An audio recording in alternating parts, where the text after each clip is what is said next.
মোবাইলে বিবাহ হয়েছে, স্বামী বিদেশে আছেন, প্রায় 2 বছর হয়ে গেছে। এখন স্ত্রী চাইতেছেন স্বামী ছেড়ে অন্যত্র বিবাহ বসতে, এটা কি সঠিক হবে কিনা? দেখুন, বিয়ের পর পুরুষরা দীর্ঘদিন বিদেশে থাকা, শরিয়াত দৃষ্টিকোণ থেকে এটা প্রশংসনীয় বিষয় নয় স্ত্রীকে রেখে বিদেশে থাকা। এই জন্য আমি প্রবাসী ভাইদেরকে বলি, অনুগ্রহ করে হয় যতদিন, বিশেষ করে মধ্যপ্রাচ্যে আমাদের যে সমস্ত ভাইরা যাচ্ছেন বা বিভিন্ন দেশে কাজের জন্য যাচ্ছেন, তাদেরকে বলবো হয় অবিবাহিত অবস্থায় প্রবাস জীবন শেষ করবেন, একসাথে যে বছর থাকা, টাকা পয়সা কামা রোজগারি করে আপনার পুঁজি টুজি সংগ্রহ করে চলে আসবেন, দেশে এসে বিয়ে শাদী করবেন। আর না হয় বউকে বিদেশ নিয়ে যাবেন, দুটার একটা। বউকে দেশে রেখে আপনি বিদেশে পড়ে বছরকে বছর প্রবাসে থাকবেন, এটা কখনো ইসলামের দৃষ্টিতে ভালো জিনিস হতে পারে। স্ত্রীর অধিকার আছে না নাই? এভাবে দেখা যায় স্ত্রী সে খারাপ পথে চলে যায়, অনেক সময় সে গুনাহের দিকে চলে যায়, চরিত্র নষ্ট হয়ে যায়, ছেলে মেয়েগুলো নষ্ট হয়ে যায়। সবচেয়ে বড় সম্পদ ছেলে মেয়ে। টাকার লোভ এত মারাত্মক।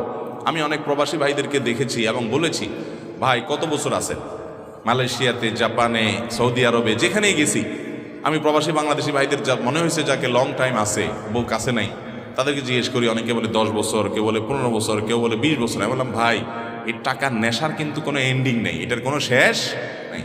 একজন বড় ব্যবসায়ী দেশের শীর্ষস্থানীয় আমাকে একবার বলছিলেন ডেকে, কোনো একটা কথা প্রসঙ্গে, আমার বন্ধু মানুষ, বলছিলেন, হুজুর বলেন তো সবচেয়ে বেশি নেশা কিসের? আমি তো কখনো নেশা করি না, আমি জানবো কেমনি? আপনি একসময় করছেন, আপনি বলতে পারেন। উনি একসময় করতেন, এখন ভালো হয়েছে।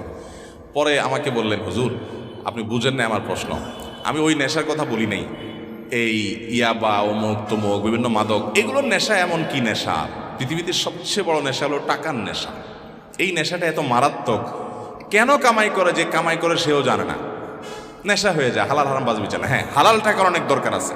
আপনি ব্যবসা বাণিজ্য করে কোটি কোটি টাকা কামাই করেন, হালাল, এটার দরকার আছে না নেই? যত বেশি হবে আপনি তত বেশি আল্লাহর কাজ করতে পারবেন, কিন্তু হারাম টাকার 1 টাকারও দরকার নাই।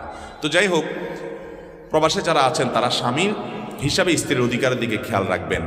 এখন কথা হলো, প্রবাসের স্বামী যদি 2 বছরের জায়গায় 3 বছরও থাকেন, এই জন্য স্ত্রী চাইলে আরেক জায়গায় চলে যেতে পারবে না। যদি যেতে হয়, বিয়ে হয়ে থাকলে তার কাছ থেকে তালাক নিতে হবে। তার কাছ থেকে নিতে হবে, তালাক নিতে হবে। তালাক নেওয়ার পর এরপর তিনি অন্যত্র বিবাহ বন্ধনে আবদ্ধ হতে পারবেন। চাইলে আর যা চলে যাবেন, এত সহজ না।